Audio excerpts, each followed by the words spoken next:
比ပုံမှန်ဥခိုင်ထူလို့ဆိုနေကြဘာရှင်းရတော့ distortion နဲ့ guitar effect တွေနဲ့ပေါ့နော်ပြီးတော့ rhythm ကော့လည်းရိုးရိုးနဲ့သုံးတာ哦အခုကျွန်တော်တို့နည်းနည်းလေးကော့ကိုလည်းတယောက်တည်းတီးရမှာဆိုတော့ဆိုဒီလေးပေါ့နော်ဆိုဒီလေးလို့ဖို့အတွက်ဆိုရင်သူကအဆင်ပြေမဲ့နီးလန်းလေးပေါ့ကျွန်တော်စဉ်းစားမိတာဒီစစ်ဂျိုးကို drop D လုပ်လိုက်တာသူကီးရတဲ့ D ကြီးနဲ့နီးမှာဆိုတော့ဒီကောင် drop D လုပ်လိုက်တာပဲစစ်ဂျိုးကိုလေစစ်ဂျိုးကို D တန်လုပ်လိုက်တာ4ဂျိုးနဲ့ညီအောင်ညှိလိုက်တာပေါ့အဲကြဒီ3ဂျိုးတီးရင်ဒါ D ကော့ပဲပေါ့နော်အဲ့ဒါကိုဒီ intro riff တိုင်းပဲဒီ note တွေရေးထားတဲ့အတိုင်းပဲတီးသွားလိုက်တာပေါ့နော်အဲကြဒိုဒိုထာဒိုဆို DDCD ပေါ့ C နဲ့ D နဲ့ကြဒီအောက်ကတခါအဲ့လိုယူလိုက်တယ်ဗျာနောက် F ဗျာနောက် G ဗျာနောက်ပြီးရင် G ရှက်လေးပါတယ်ဗျာပြီးရင် G ဒါလေးတွေပါပါနော်နောက် F ပါတယ် G ပါတယ်ပြီးရင် G ရှက်ပါတယ် A ထိပါတယ်အဲ့ဒါလေးယူတာပေါ့နော်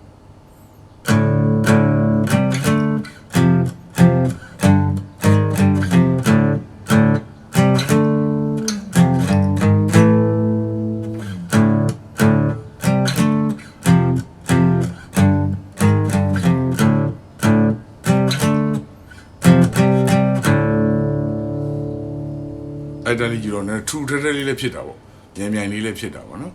အဲ့ဒါ intro လေးကိုအဲ့ဒါနှစ်ခေါက်တီးတာဗျပြီးတော့ verse ကျတော့ဒိုဒိုထာဒိုဆိုတော့နောက်ထာထာ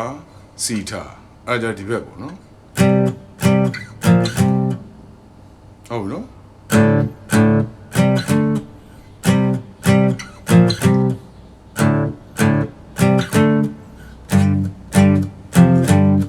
အဲ့ကျတော့ G နဲ့ F နဲ့ပေါ့နော် fa fa mi ma fa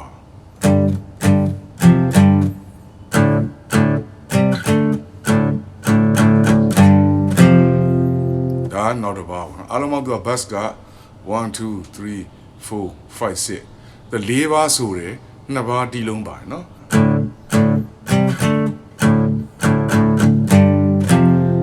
နောက်တစ်ခါအဲ့တိုင်းပဲဒီနောက်တစ် bass လေးအဲ့တိုင်းပဲပေါ့နော်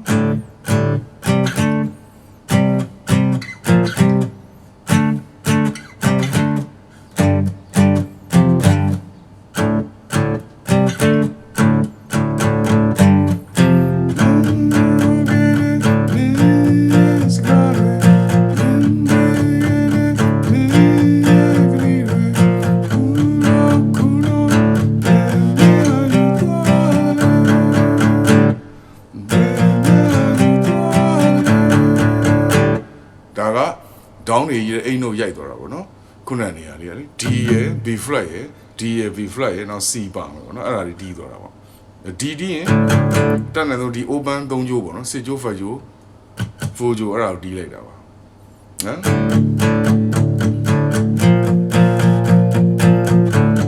အဲ့လိုသွားတာ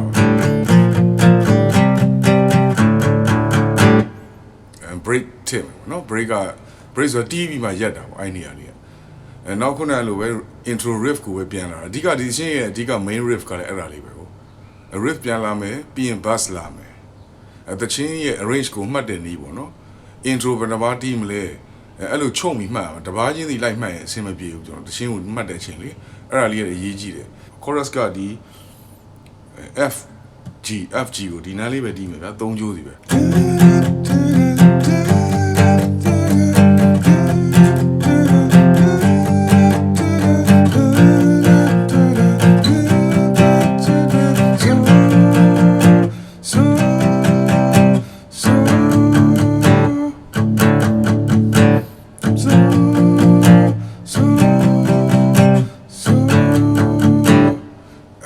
chorus ပဲပေါ့နော်အဲ့ chorus ကိုတီးတဲ့ဟာလေးပေါ့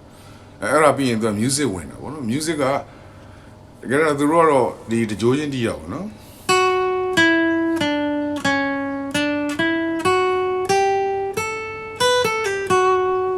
အဲ့ဒါလေးကိုကျွန်တော်တို့ဒီဟောတယောက်တည်းကျတော့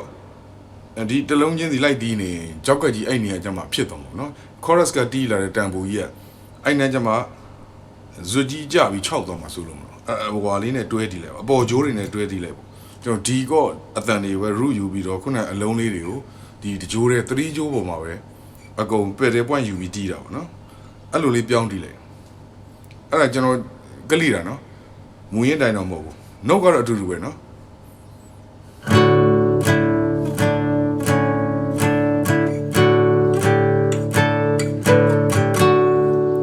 အဲ့လိုယူရီတီးတော့ဗျာမီအော့ဗီတွေပေါ့နော်အော့ဗီတွေကတော့အသေးစိတ်လိုက်မှတ်နေအချိန်ကြာသွားမှာဆိုလို့အတန်လေးပဲမှတ်လိုက်ပေါ့နော်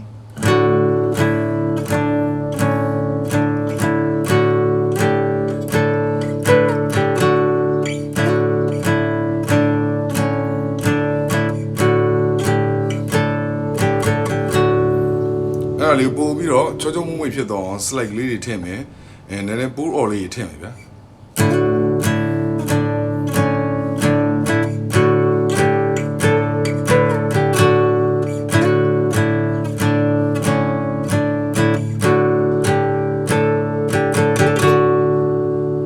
အဲ့ဒါလေးကနှစ်ကြော့တီးမှာပေါ့နော်အဲ့ဒါလေးနှစ်ကြော့တီးပြီးရင်တခါ notes ကပြောင်းသွားတာပေါ့နော်အဲ့ခါလေးပေါ့နော်သူက obvious ကနေပဲစတာမလို့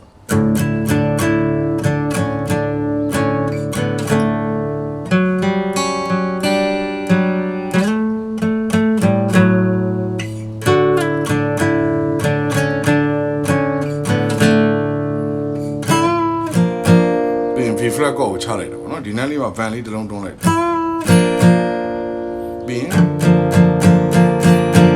B flat ကိုဒီမှာ first inversion ပုံစံလေးပြောင်းခံလိုက်တာတပါလုံး down တီးလိုက်တာပေါ့နော်အဲဆိုအားလုံးပေါင်းမယ်ဆိုရင်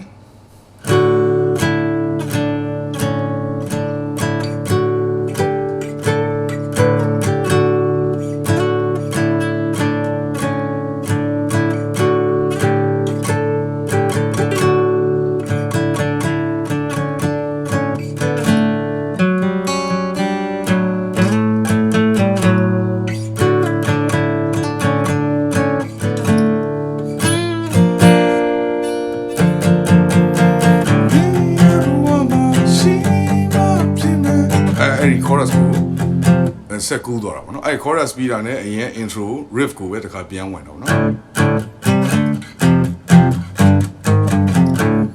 အဲ့ riff ကိုပဲပြန်ဝင်မယ်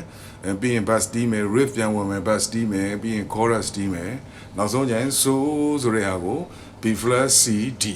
so